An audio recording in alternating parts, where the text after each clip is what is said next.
let's say we'll be doing this particular hour with possible limited commercial interruption, and we're just going to have to roll on through. You ready for this, Kerwin? What do you mean limited commercial? Walk me through a limited commercial. Limited commercial interruptions. I'm just saying, I'm looking at the logs, and it appears to be we don't have commercial breaks coming up here. So I have a hot hour. What are you talking about? Okay. I always have. All right. I have never been found as a human being short on things to say. Do not worry about this. All right. Well, I'm carrying the show. Keon Rose, my brother, he's in here for one more day, in studio for one more day. Obviously, we'll continue to call him and consult him about NBA things. But as far as being in studio, this is the last day, but it's okay because Keon Rose pulling up from 40. We've got all the wild opinions right now. Irrational confidence, wild opinions, unsolicited opinions. No, before we do that, let me just give a brief farewell to Chattanooga. You've been kind to my mind and my soul, but mostly my stomach. Okay. Kerwin came here, and sightseeing in Chattanooga with Kerwin just involves going to all the restaurants. I'm a large boy needs food to grow and be strong in the future. And we just ate. And listen, if you need a food recommendation in Chattanooga, I mean, I'm not your man. I won't be here, but Keon can tell you. Yeah, I would say try the wings at the Honest Pint. Yes. They're not an advertiser. I'm just a fan.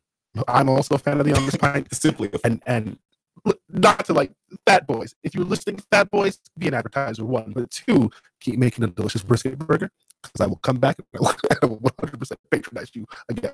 That would be okay. That's not really hard. Those are your only freebies. Oh no! Make sure to tell them that you heard it here. If you did hear it here, those are the only freebies that you're getting.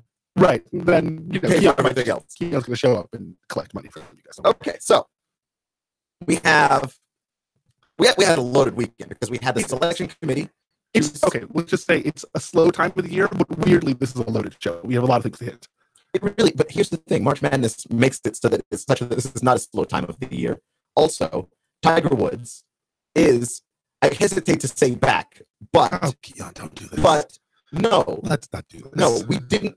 What do you mean? Let's not do this? Did he finish fourth in a major like 3 years ago, and then it was just back tear, debilitating loss of confidence? He's not back anymore, and then a slow build to get back to him to what you're about to tell the people. Even he finished fourth in the major, but even when he finished fourth, it wasn't like this. He had every part of his game going. Now, when he finished fourth in that major, he had the long game. He was driving the ball well. Right. It was not about putting for him. This was a complete Tiger Woods. I mean, it was a complete Tiger Woods performance. The long game, the short game, being able to hit out of bunkers, being able to hit out of the rough. He completely dominated that golf course in the way that I have not seen Tiger Woods dominate a golf course in about 5 years. I mean, okay, look, I'm less confident than you. I've been wounded by Tiger Woods. Wounded stuff. Okay? Crawling in close, belief, wonder in my eyes. Will he lead golf back to this prime spot every so often when the major comes along and the whole world watches golf for no reason because golf is a terrible visual sport? I mean, just awful. But whatever. We can come back.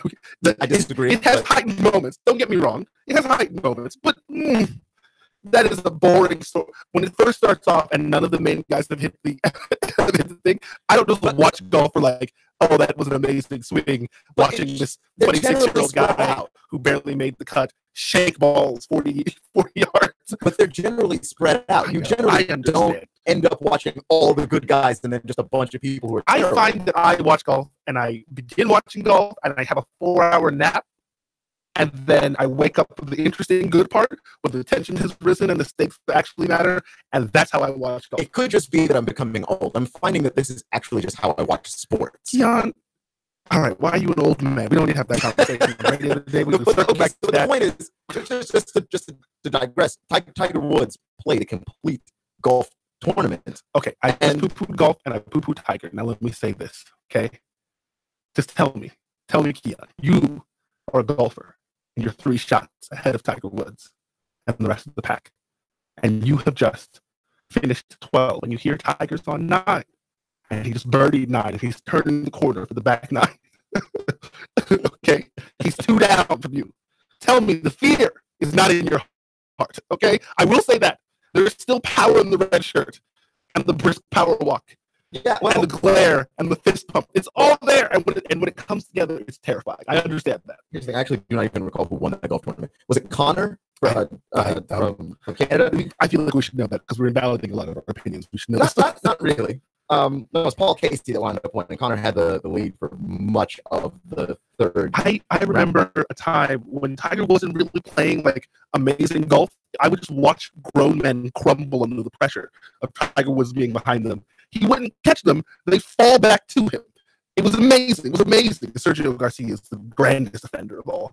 But it's still crazy to see the red shirt still work on a Sunday. Tiger Woods. Okay, so Tiger Woods, day 4, Sunday, on 17, drains that 44-yard birdie. At which point, that's exactly what happened. Yeah. Everybody in the crowd was like, Tiger's going to win. And to be clear, Tiger could have forced a playoff, and he missed the birdie. That's the only reason why we didn't have a playoff. Oh, man. Can you imagine after all of that, Tiger in the playoff? Oh. Yes. And this is like a real legitimate golf course. This isn't his, his puff piece that he does yearly. Yeah, like the Tiger Woods Invitational. No, Tiger Woods Invitational, which was the last golf tournament that Tiger did actually play well at. Was his own golf course. It's the one that he knows backing out and doesn't change any of the holes. He's the one that he designed. Yeah. So no, this is not one of those. This is Valspar. It's a solid tournament, and everyone's tuning up right now for the Masters. And on the short list of the field, who do you want? Spieth came up. Right. McIlroy came up. The usual stuff. Sergio Garcia came up. I would never pick Sergio Garcia. Not for the Masters, but for Valspar. Okay. Well, Garcia finally did win a major last year. One major, and I was as surprised as anyone. I thought I would die before Sergio Garcia, and I'm 26, so I got a while to go if everything works out in my favor. I got a while to go. Sergio Garcia, who's been golfing for years and is good at golf, I still don't believe him. I've watched that man just panic with his stomach putter and look at a hole 19 times, and I'm like, man, that might be your rhythm, that might be your game, but I don't believe in you at all. Yeah, well, Sergio Garcia has a real hot take. He has also history collapse, but let's deep cuts on Sergio Garcia. Let's move off of it. He's not. My point is, he was on that short list of guys. Like, yeah, let's see who's going to be in contention at the end of this. And behold, it was Tiger Woods. There he is. And I'm not, like I said, I hesitate to say that he is back. But if he's going to be playing like that, listen, you're right. I was hearing you just like fall apart in like dizzying ecstasy over his short game. I was watching it. I was watching the highlights again before the show, and I'm telling you, he hasn't struck the ball like that in a few years. And his reads are better. And listen, there's something about golf that it is a confidence game. It's the reason I don't believe in Sergio Garcia and why you want to believe in Tiger Woods, because we were both raised on the religion that is Tiger Woods in red on a Sunday. Yeah, I mean, black people, everybody. Black people everywhere. And I would say America at large, though. Like America at large, but black people on Sunday were all it was Michael Wilbon, sure, but also Tony Kornheiser picked more often Tiger Woods against the field than anybody. And my question is, are we jumping the gun here to ask the Tiger Woods against the field question? Because Tiger Woods sure looked a whole lot better than the field for much of the tournament. I mean, I'm just saying. I mean, I wouldn't take Tiger against the field. That's probably too far. And I'm still reticent to like throw real trust there. But I will be watching the Masters. I will be sleeping through a significant portion of the Masters, but I will be watching the Masters. Okay, I mean, that's one way of doing it. Keon. The Masters is really, really designed for a guy like Jordan Spieth. But I'm saying, because Jordan Spieth at this point dominates the short game probably better than most. He's got power and he's got great short game. Right. Spieth doesn't really have a ton of distance this game, but the Masters isn't about distance. That's what makes it such a brutal golf course. It's about efficiency. Okay, I hear you. So you've got guys like Rory who can just hit it out of the yard, but it doesn't matter because that's not what it's about. It's really about being methodical and playing some of these courses very strategically. I think I'm going to push us off the golf talk because, which is really just Tiger talk. We got sports stories to hit. All right, well, that was my idea for the whole March Madness thing to do. A celebration, folks. It's March. It's my birthday month. It's Keon's birthday month. It's also the greatest month of the year if you're a sports fan. This is basketball Christmas. It is basketball Christmas. It is basketball Christmas. It's better than the NBA Finals by a healthy margin. The stakes just feel heavier for everyone. Every game seems to matter. You could just be watching an 8 and a 9, and then all of a sudden, like get lit on fire. Nobody on the court, and you're just like, I feel for you, number 12. All I'm saying is there are teams that I have not watched this entire year because, of course, it's a 68-team field. I'm sorry, I can't watch everybody as much as I want to. That's true. But and some people are unwatchable. We're looking at you, Virginia. Go ahead. Virginia's a tough watch. We're looking at you, right? And I have a friend who loves Virginia, so this feels bad to say, but Virginia's a tough watch because they use all 30 seconds of a shot clock. Virginia's beaten teams 56-45. Like if Virginia cracks above 55 in most games, that's a thrilling Virginia game. Oh boy, they don't score tons of points. Keon, I can't. Listen, I can't watch it. We sorry. I'm going to just throw out our next sports topic. We're not going to talk March Madness yet. We're going to circle towards it. We're going to dance around it, the elephant in the room, and then finally we will rise the elephant into the sunset. It's the art of the radio tease. We're doing it. Yeah. Later in the show, stick around, guys. Even though there are no commercial breaks, you have no reason to leave. Honestly, it's just going to be me and you and Keon for an hour, and I'm great, so why would you want to go? Keon, go ahead. Wow. Okay, well, I was going to bring up the fact that we had some NBA stories to probably bat around first before we jump full on into the March Madness. Which first, can we do a little laundry? Sure. OBJ is an idiot. Yeah, we can do the Odell Beckham Jr. Just real quickly, OBJ is an idiot. How? And on blast. In 2018, do you not know that cocaine is bad for you? Who is out here still doing cocaine? I'm not going to lie. I thought we defeated cocaine. I thought in the 80s when Len Feinstein. Right. In the 80s, we're moving into the 90s. I thought we defeated cocaine in the 90s. No, apparently it's just sort of quietly hung in like a cancer for America and has reemerged. Because people didn't watch the NBA in the 70s, in large part because of the cocaine problem that the NBA had in the 70s. And also, it was kind of hard to catch NBA games that were not directly in your area. There were a whole other thing. But that was one big stigma that the league had. It was like a real grunge league. But also, isn't there video of like NBA players, going, playing an athletic event for half an hour and having a smoke directly before and after, and maybe during halftime of the game? Like, the NBA was very grungy. It's a very grungy past. Yeah, all sports do. And then as you start to try and get to a level of we're kind of watching it with MMA right now, the sort of birth of MMA. Yeah. Which is that, they used to wear shoes in those cages. You understand what I'm saying? Men who would fight in fisticuffs and could kick each other. One of them could be wearing shoes because that was just part of his quote-unquote fighting style. Okay? Eye gouging was frowned upon. Not illegal. But not illegal. Right. Okay. We see it with MMA. We are seeing it somewhat with NASCAR. And you can listen to NASCAR here on Nooga Radio 92.7 FM on Sundays. You see it with a lot of these younger sports where you were either alive or you were really little when this sport was beginning.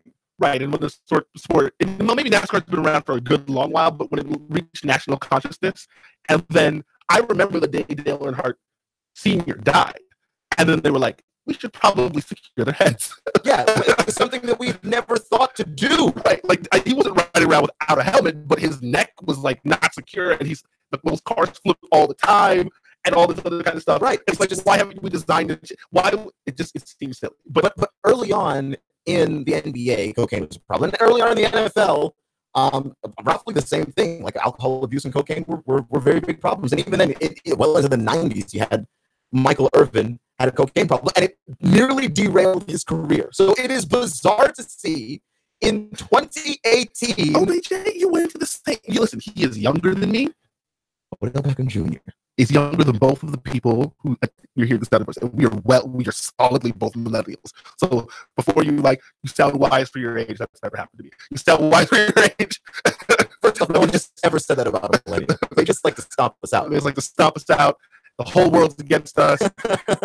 We're not loved by Generation X and the old people. I don't know, the Generation Y and what's the one, the baby boomers and all of them. They all are terrible, and we're the new wave. Long live Apple. Yeah, okay, I'm not doing that anymore. It was a little tough. It was a little tough. I don't feel like the crowd. I felt the crowd, even much radio format, pull away a little. I was like, come back. Every wide receiver NFL diva that you've ever seen, if you wanted to know what Terrell Owens and Michael Irvin and Chad Johnson / Ocho Cinco would be as a millennial. I present for your consideration, ladies and gentlemen, Odell Beckham Jr. Classic. But listen, he's a millennial, but you don't blame this particular video. And the thing that we're talking about is that he was on video with what looked like marijuana and with a white powdery substance that we're going to go ahead and call, as grown-ups, cocaine. And so we saw a video of him across somewhere in Europe, and there's a video of him with those things clearly in his personal use. Now, all I'm saying is that's not a millennial thing. Perhaps the video getting out is a millennial thing. But the cocaine use, that's a knucklehead thing. There's nothing to do with Yeah, no, that's correct. You got to make sure that you assign these issues properly. You can be a knucklehead. Anybody can be a knucklehead. But when they catch you on camera, that's because you're a millennial. But when you're being a knucklehead, we don't need cameras for that. No, not really. Not really. I mean, there's Odell Beckham Jr. being a knucklehead and a millennial at the same time. It tends to be a generally bad combination of things. That's fair. Okay, so we know that we can set him to the side. We've properly addressed what I'm sure will be a long list of backlash for Odell Beckham Jr. Prepare to watch that on ESPN listen, they're going to get past the first weekend of the tournament. He did it at the right time. Let's be honest. We're rolling into the tournament. Right. And people are like, we don't even have time. We want to deal with a serious struggle, model, role middle, be a good person, but also basketball. But also basketball. We want to be mad, but we don't have time to be mad. Okay, so the next topic that we're just going to real quick, we're doing this rapid fire. Is it time to doubt LeBron, Keon? It's not time to doubt LeBron, but I think it's very, very fair to ask the question whether or not we doubt the Cavs as a team, which I think we've done a very good job of this entire time, essentially conflating LeBron James with the Cavs. And doubt of the Cavs is doubt of LeBron. I don't think so. I look at the way LeBron James is playing basketball lately, and I do not see a guy that you should doubt. But I look at that roster that surrounds LeBron James, and let me go up and pull up a stat here. The Cleveland Cavaliers have the worst point differential of any LeBron James team since the 2000 and 2008 Cleveland Cavaliers, despite making a series of huge midseason trades in an effort to inject new life. The dominant LeBron games and a dominant LeBron game 7, the 07-08 Cavs fell in the second round of the playoffs.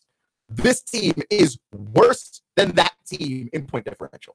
And I get that. And so here's my thing with this. What you usually want to say is give it time, right?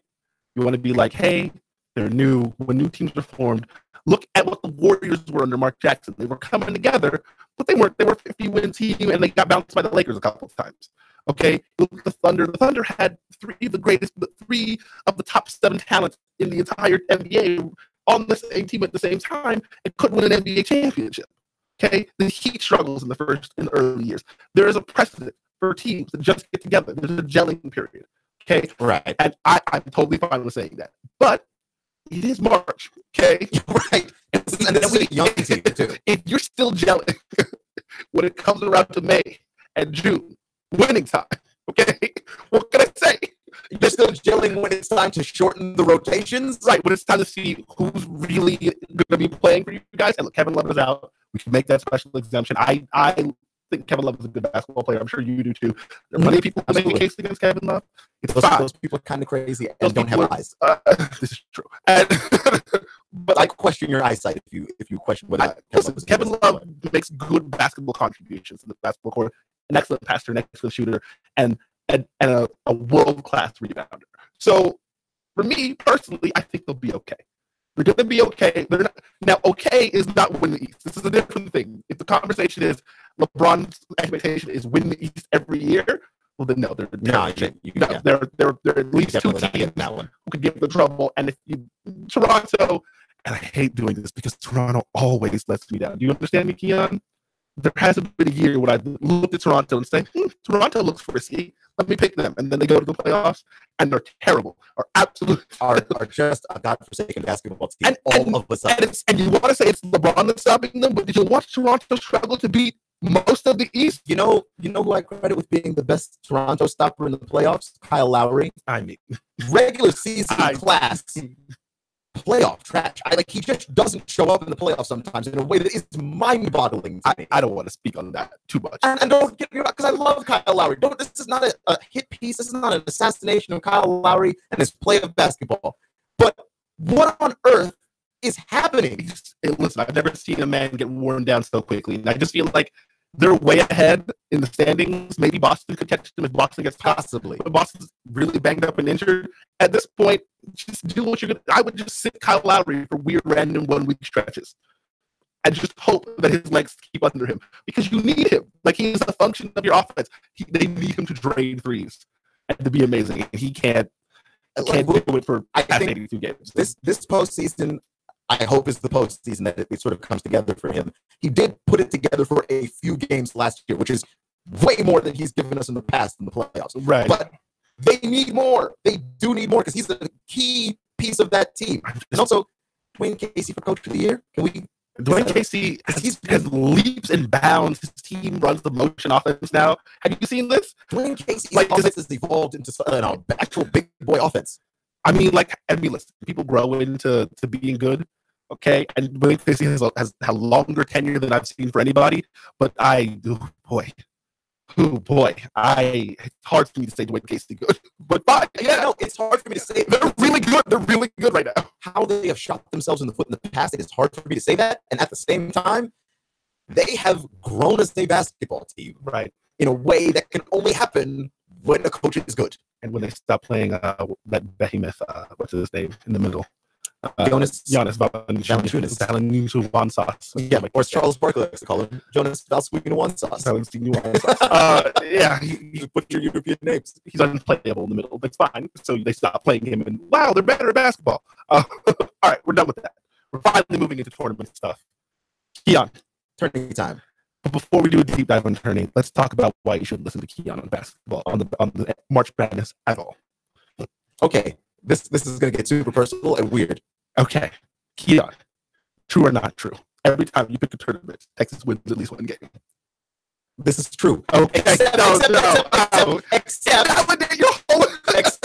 little bit. Texas has not made the tournament the last 4 years, so I have not had the opportunity to do so. Okay, so fair enough. When Texas is physically not there to pick it, if Texas was a 16 seed, Keon is still picking them. Okay, that's not true. Keon. A 16 being a 1? Okay, no. You would have conversations about how and ways they could do it. You'd be like, if they play a little zone, it would depend on who they are playing. and the tall black guy that like Texas not named Kevin Durant and can't shoot. And we get him the ball more. Listen. Listen. Is it some tall, mostly athletic, but meek-minded player? You mean to tell me that if Texas were a 16 seed against Virginia, I shouldn't consider? Okay, is Texas a 3-point shooting team? Because that's the only reason you would do that. Because what you're telling me is they could bomb from 30 feet. And if that's what you're saying, I'm behind it. It's tricky. It's tricky. Then you could roll the dice on that. You're saying there's literally a 1 in 3 chance because they're 30% shooters from 30 feet. That they're just all going to catch fire at the same time.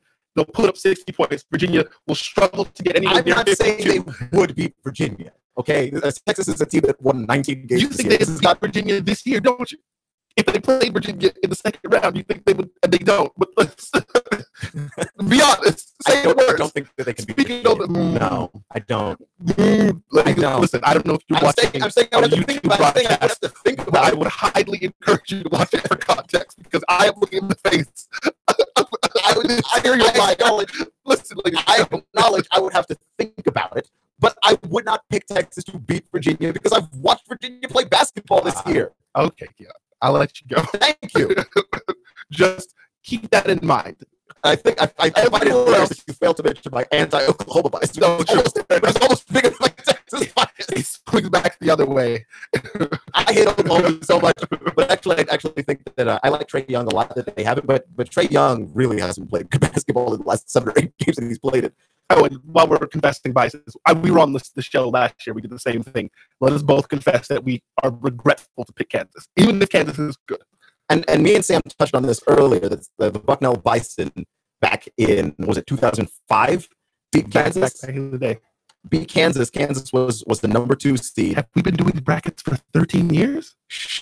Yes. What? It's been over a decade, man. A decade of work, which is why you should trust us, quite frankly. Okay, so listen, we gave you the reasons not to. We are esteemed. We are an esteemed gentleman. I'm just... 13 consecutive years. That hurt. I didn't want to hear that. Yeah, and Kansas, well, look, I've gotten used to it, man. You just get kicked by Father Time. But the landmarks just fly by. You're like, oh yeah. When you realize, when you start watching March Madness and you realize you are much older than all the guys you were watching on TV, that is the moment of clarity that you realize, oh, I'm old. And I'm not getting younger. I was having a conversation with Cade, and I think I was talking about how dominant Shaq was. And I could tell it wasn't like really landing or registering. Cade is my younger brother. He's 7 years younger than me. And I was like, he watched old Shaq. That's all he knows. He knows the guy who could barely get up and down the court. Right. He never watched Shaq dominate in the post. He doesn't know what that looks like. He never watched Shaq catch on like 5 straight possessions, catch and turn, and just be under the hoop and unstoppable. And just the terror that caused for any defense was like, how do we slow Shaq down? Because we weren't stopping it. Here's a landmark of sports journalism that I have encountered. I have now more in common with the coaches that I interview than any of the players. That's crazy. Yeah. That's Matt McCall, who is the head coach of, he actually came back down to the South and he coaches in the SEC now, and it just slipped my mind who he's coaching, I believe. I don't know if it's Mississippi State. I could be wrong about that, but Matt McCall is like 2 years older than me. Oh boy. Yeah. Isn't there like a 33-year-old coach in the NFL? Coaches for the Rams? Sean McVay? Sean McVay. He's a child. Coaching years. Yeah, Sean McVay is almost the same age as me, essentially. Like, if I went to go talk to anybody around the Rams organization, I would have more in common with Sean McVay, the coach, than any of the players. That's true. That's how the sports landmarks just whiz by you. So yeah, we've been filling out brackets for 13 years.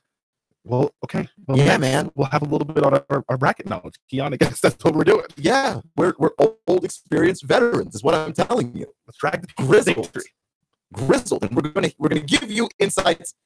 Sam Jordan and I went through all of the brackets last show, so you can check that out on YouTube if you missed that. But we're gonna give you some key matchups that we find. Plus, with Keon Rose on Nooga Radio, NoogaRadio.com, 92.7 FM. Next.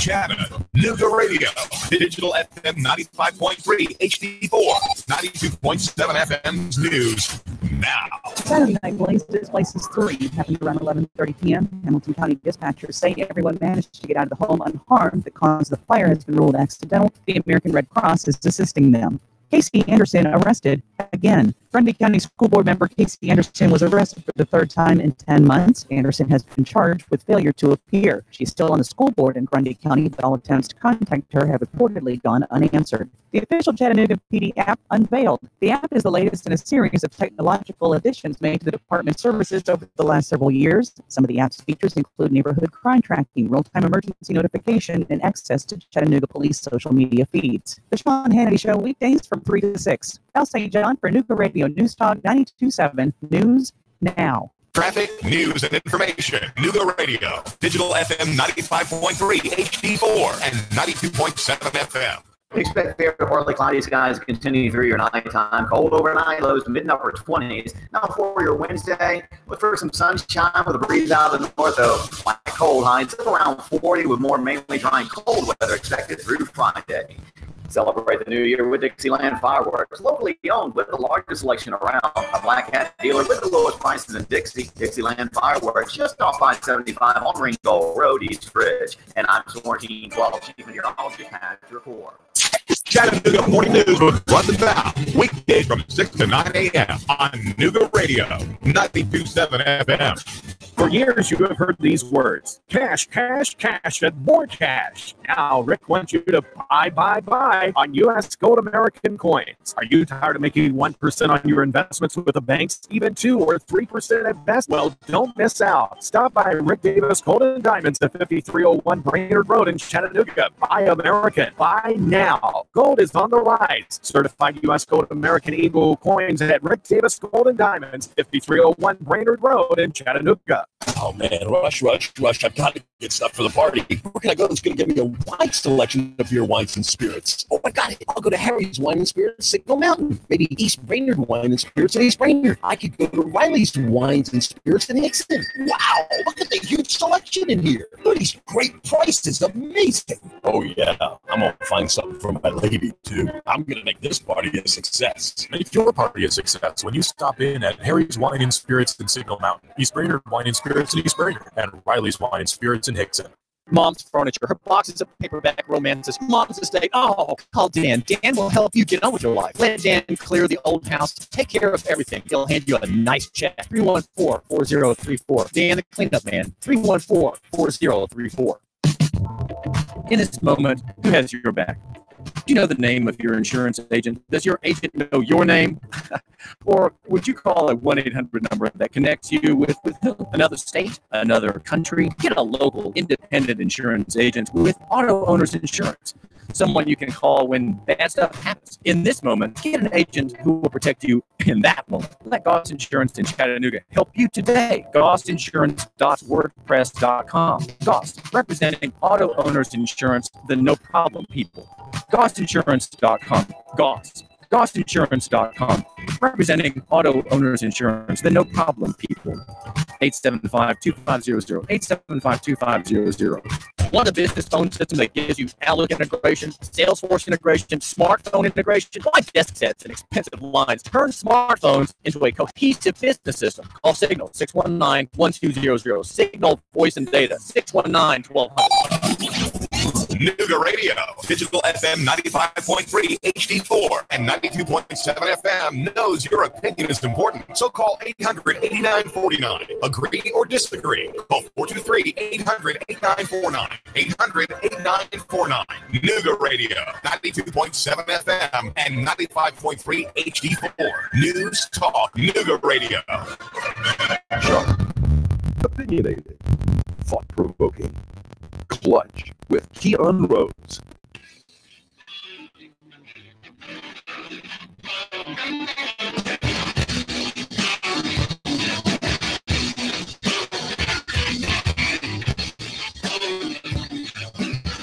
You're listening to All New Nuke Radio, nukeradio.com, here on 92.7 FM. It is basketball Christmas, also known as March Madness. Yes, sir. Yes, sir. And so we've got a deep dive for you a little bit. Get into deep dive-ish. Because I mean, this is For me, because I'm terrible with this, and I always wait till the last second, and I just sort of fill out the bracket. I am not a person who's one for preparedness. You are a person who delineates for days. Well, and if they gave you an extra week, would take all of that extra week to decide, which is why, thankfully, you cannot get stomach ulcers because it's only 4 days. They give you. Right. It actually saves my life that I have a short turnaround time to actually fill out my bracket and try and figure this thing out. That being said, I do have some opinions. There are some things that I do actually find interesting, sort of right off the bat. Right? And I'm not here to determine what you should pick on your bracket. Right, because I honestly, I'm not there yet with the confidence of decisions.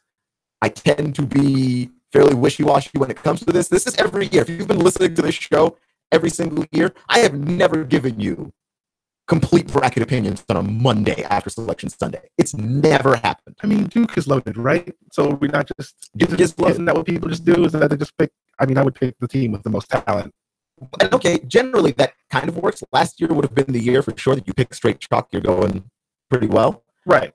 But generally, something gets interrupted along the way. And you actually end up having that team that has a breakout kind of run. Maybe not all the way to the Final Four, but certainly an Elite Eight is possible. We've seen it happen with Butler making a Final Four run, Wichita State, and now they're kind of household names of the tournament. That's true. They're hipster names. They're like, I knew them before they were cool. Before they were cool, you know what I mean? That kind of thing.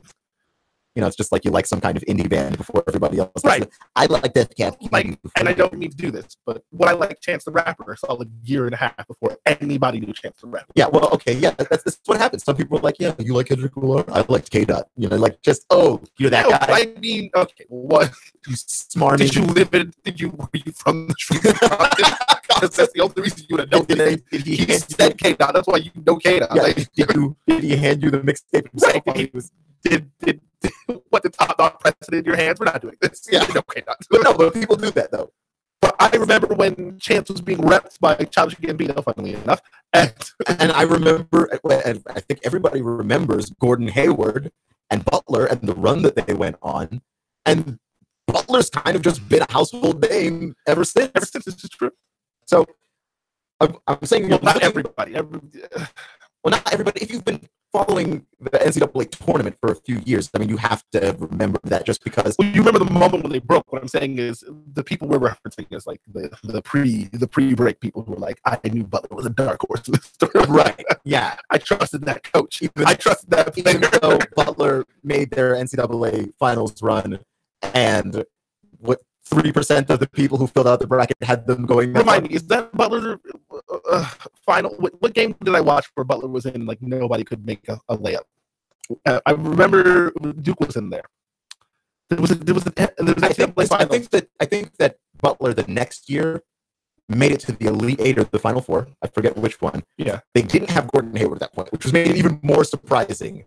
They were just well coached at that. Was Matt Howard, who never had a shot of making it to the NBA. Let's do an audience poll. Raise your hand at home if you remember what Matt Howard looks like. Because I'm guessing not too many hands are shooting up at home. That's my guess of what's going on around Chattanooga. Yeah, I mean, it's gonna be honest with you. But Matt Howard and that Butler team, Brad Stevens coached them on pure grit and hustle, essentially, because they won a number of games at the buzzer on buzzer beating layups, but they couldn't make a layup against. I don't remember if it was Duke or if it was North Carolina. There was one just brutal game that I watched. I vividly remember it with Butler, in which no layups were made by either team. And they couldn't shoot a three either. And it was just awful. It was an awful game. They were just brick. It was a brick house. Okay, no, we're going to do that. Wow. I had to do it. Wow. Sorry. Okay. I apologize. Yeah, you just made my show exponentially cornier than I would like. I walked it myself. I saw myself walking slowly towards it, and I couldn't help it. But the point is, you're looking on your bracket for one of those kinds of teams generally, because when there's 68 teams in a tournament, very often one of those teams are out there, right? Right. And they're usually hiding in those 12-5, 13-4 matchups. Right. So the thing is, I understand you have to pick upsets, and there never is there no upsets. There was very few last year. That was a very interesting. And even then, we still had 2-12s beating 5s. We still had 2-12s beat 5s. The gap is actually much smaller than you think between the 5 and 12 range. So any picks within those, the gap isn't so just ridiculous that it's like, now the 13-4, there's traditionally always one, right? Was there one last year? There wasn't. There was one last year. There was one last year. Okay. Mm-hmm. So the 13-4 is much bigger, but there's a variability to basketball, which is that if you hit just enough threes, you can win just about any game of basketball right now. Right. And so I think part of it too is like if you're trying to find the teams that shoot threes very well, right? Who are you looking at in your bracket? And this is not like an uncommon team, but they haven't been in the tournament for a while. But I really do like Tennessee.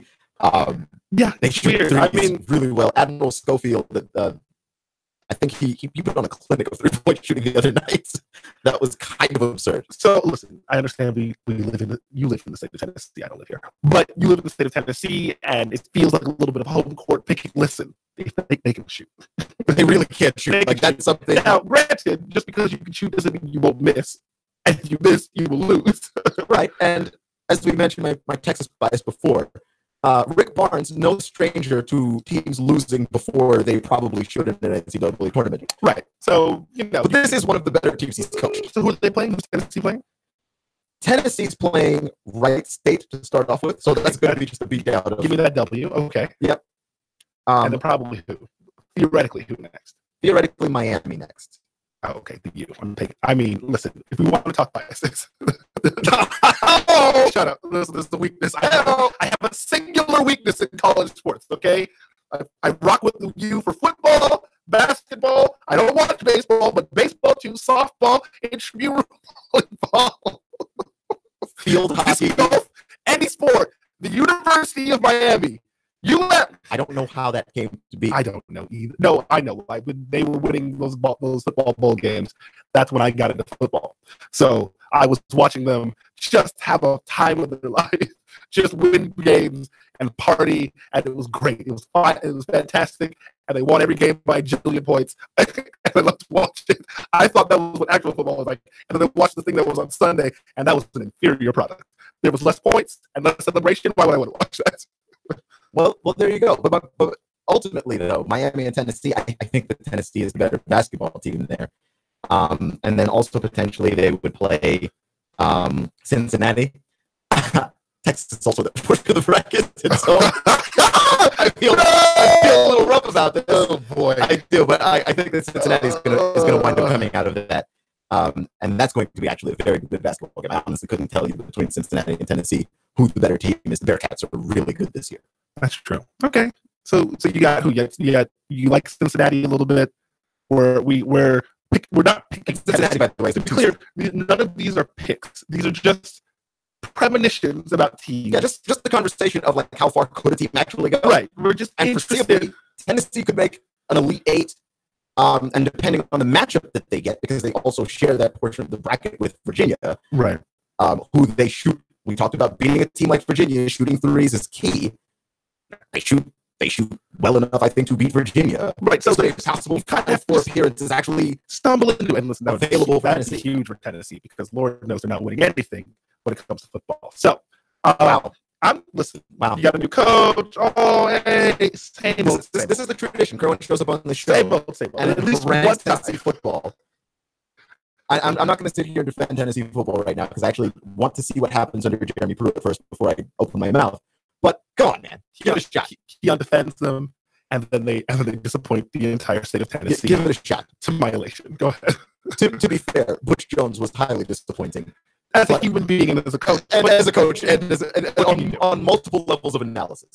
You're listening to All New Nooga Radio, NoogaRadio.com, 92.7 FM. Clutch with Keon Rose. We're talking about March Madness, a.k.a. Basketball Christmas, and what matchups we find to be particularly interesting. In the Midwest region, Seton Hall and NC State, the 8 and the 9 seed. Those teams are actually really good, and I hesitate to pick a team there. That's a itty money mo one. Like, okay, we're talking. But wait, the team that comes out has a good shot. They would have to get past Kansas. That would be a tough one. See, here's the thing. And it's tough. Like that's the thing. Don't make me pick Kansas. Don't make me pick Kansas. Bill Self is coaching really well right now. Those guys are good. Good this year. It's weird. It's not weird. Weird is the wrong word. He always gets a pretty solid recruiting class, and then every 4 years he gets some kind of amazing heir apparent, sort of level kind of stars, people who are going to blow you away in March Madness and then be all over the draft board news when it comes time for the NBA draft. And I can't. Ever since Rajon Rondo, I do have all the way back to Rajon Rondo, right? Who I was like, wow, he can dribble, wow, he can pass. But man, he can't shoot. Kansas always has one Achilles heel, and I'm looking for them to just. well, Rondo Kansas. I thought Rondo was Memphis with Calipari when he was there. Was he Calipari? Yeah, you're right. But Kansas has always had just the hey.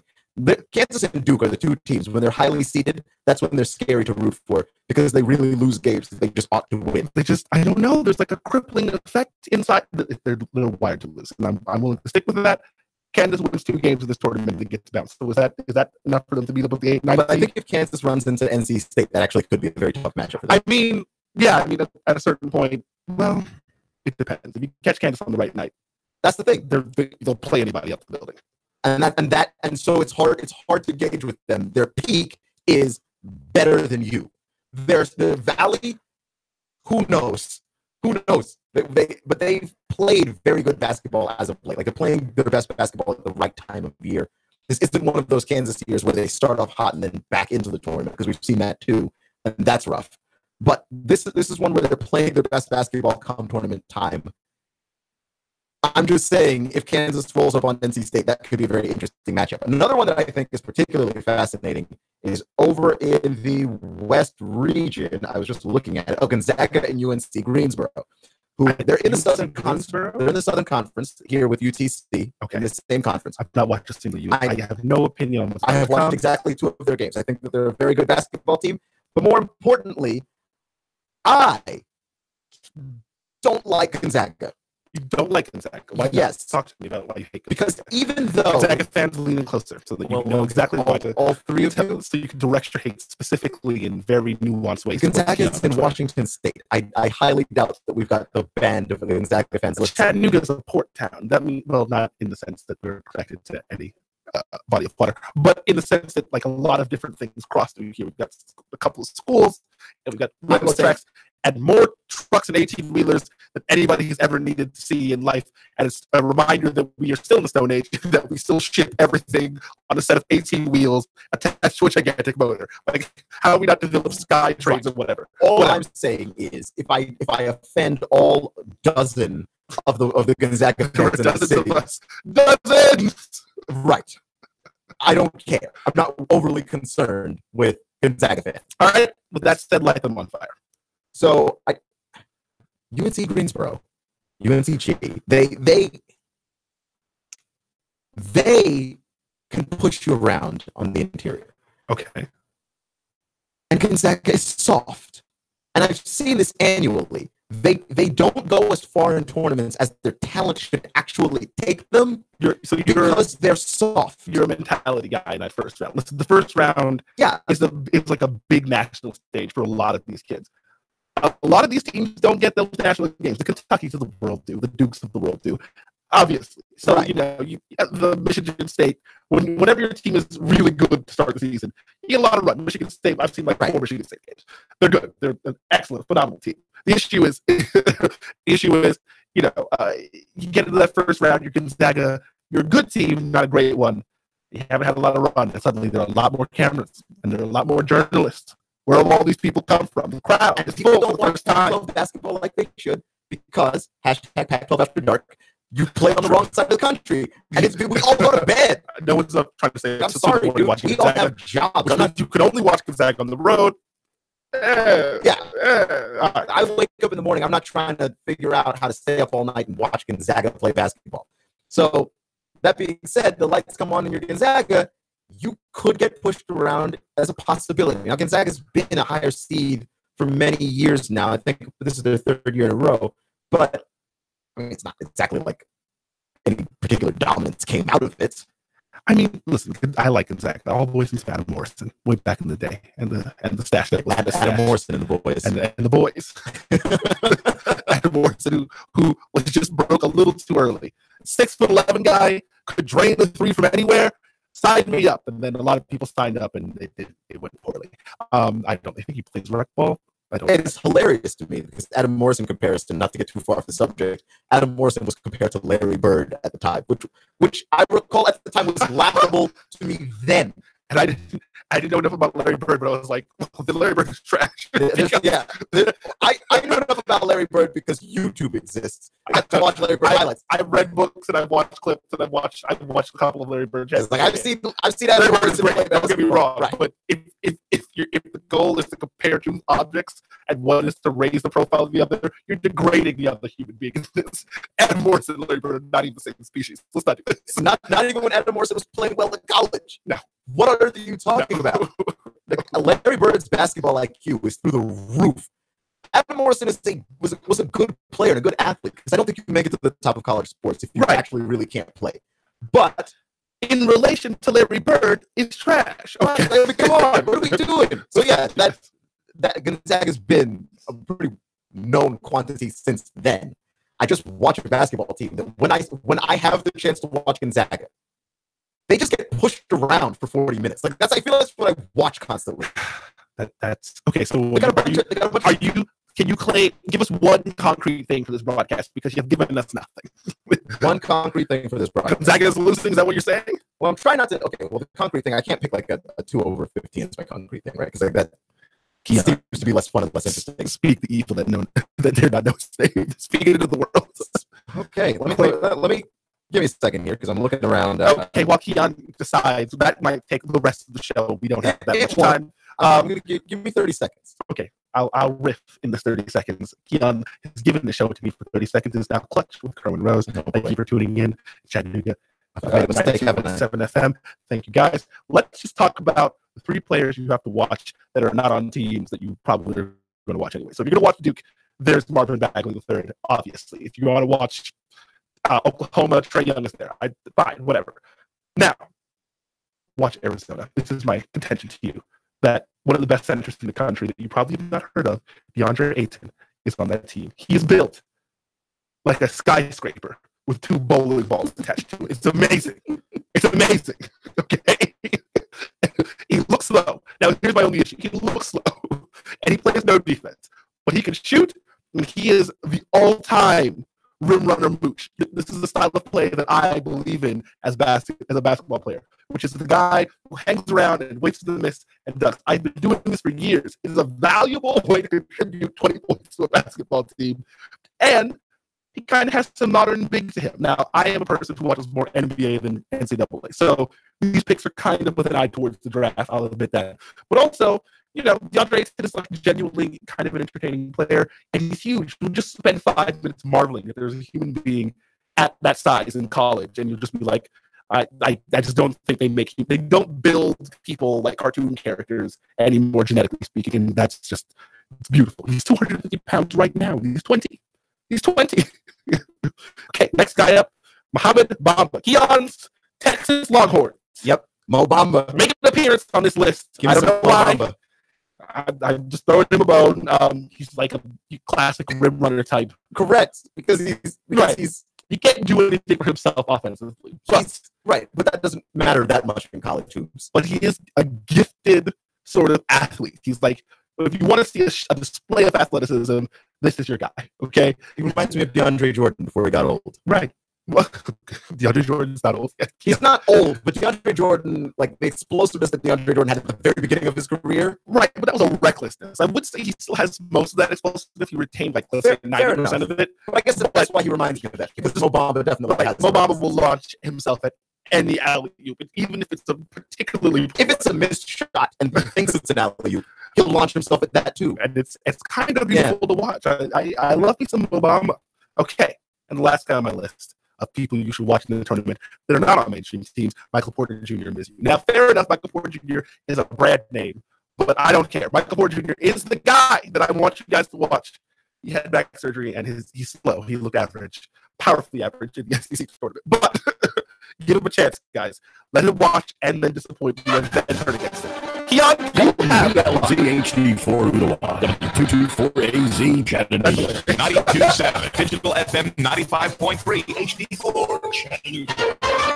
This is CBS News on the Hour, presented by TheraWorks Relief. I'm Pam Coulter. Police in Austin, Texas are asking for the public's help in capturing those responsible for deadly package bombs in a historically African-American section of the city. 2 people have been killed and 2 wounded. CBS's David Bagno has more. We are looking at these incidents as being related based on similarities that we have seen. Brian Manley is Austin's interim police chief. These packages are being delivered during the nighttime hours, and when the resident comes out front, they're finding them on the doorstep. The police said the devices were powerful enough to cause extensive damage inside the homes and showed a certain amount of sophistication. Both the FBI and ATF are on the scene and have joined the local police to investigate. A top Justice Department official says there is no reason to fire Russia Special Counsel Robert Mueller. The special counsel is not an unguided missile. The words of Deputy Attorney General Rod Rosenstein defending Robert Mueller in an interview with USA Today. His remarks among the first to address Mueller's status, since it was disclosed more than a month ago that President Trump sought to have the special counsel dismissed last summer. Rosenstein himself, dismissing the near constant and pointed criticism aimed at the Justice Department from the White House, says he is confident in the job that Mueller is doing. Jim Taylor, CBS News. Porn star Stormy Daniels is offering to give back the money that she got to stop her from talking about her alleged affair with President Trump. CBS's Juliana Goldman reports. Daniels' attorney, Michael Avenatti, has set a deadline for the president of 12 p.m. tomorrow. Why would he accept this? If he does not accept it, it's yet another instance of Mr. Trump and Mr. Cohen trying to silence this woman and keep the American people from hearing her story. The offer also seeks agreement that no action will be taken to try to prevent her recent interview for 60 Minutes from airing. CBS News has not commented on the interview. Critics say the president's school safety proposal is just what the NRA wanted. Spokeswoman Sarah Sanders. Right now, the president's primary focus is on pushing through things that we know have broad bipartisan support, or things that we can do from an administrative perspective that we can do immediately. Schools are closing and flights are being canceled ahead of another northeast storm that could bring 2 feet of snow to Massachusetts. CBS's David Parkinson. I'm very concerned about the wind along Cape Cod into the south coast of Massachusetts and parts of Rhode Island. The